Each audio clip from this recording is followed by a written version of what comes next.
अस्सलाम वालेकुम नाज़रीन, आप देख रहे हैं SND न्यूज़। मैं आपका मेज़बान सरदार जुवेदा शटोगर। मैं इस वक्त मौजूद हूँ, इलाहाबाद में मौजूद हूँ और आज आपको दिखाने जा रहे हैं कि गुड़ कैसे बनता है। गुड़ को बनाने का मुकम्मल तरीका बताएंगे।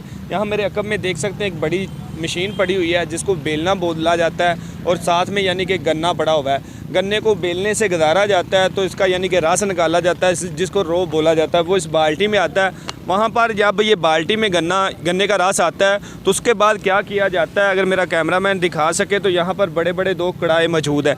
एक कढ़ाई में उसका रस डाला जाता है, उसको हीट दी जाती है, उबाल किया जाता है। गर्म करने के बाद दूसरा जो यानी कि कढ़ाया मौजूद है वहाँ पर निखार कर उसकी रोह को निखार कर उसमें डाला जाता है और उसको मुकम्मल हीट दी जाती है। तकरीबन 1 घंटा हीट देने के बाद वो गुड़ की शक्ल अख्तियार कर लेता है। लकड़ी के बड़े बर्तन में उसको डाल लिया जाता है और यानी कि बोलने के एक बर्तन के साथ उसको हिलाया जाता है। तो जब हिलाया जाता है तो साथ साथ यानी कि वो अपने उसको ठारा जाता है, जबकि वो यानी कि मुकम्मल तौर पर वो यानी कि जो होता है वो रो होती है वो गुड़ की शक्ल अख्तियार कर लेती है। उसके बाद इसकी छोटी छोटी डलियाँ बना ली जाती हैं तो गुड़ मुकम्मल तौर पर यानी कि तैयार हो जाता है। इस तरह गुड़ मुकम्मल तौर पर तैयार होता है। तो ये एक खालिस चीज़ होती है, इसमें किसी किस्म का कोई केमिकल नहीं डाला जाता, ना ही किसी किस्म की कोई और चीज़ डाली जाती है जिससे सेहत को नुकसान हो, ना ही इसको खाने से कुछ शुगर का वगैरह का ख़तरा होता है। तो ये देसी तरीके से पुराने ज़माने में बहुत ज़्यादा इसको खाया जाता था।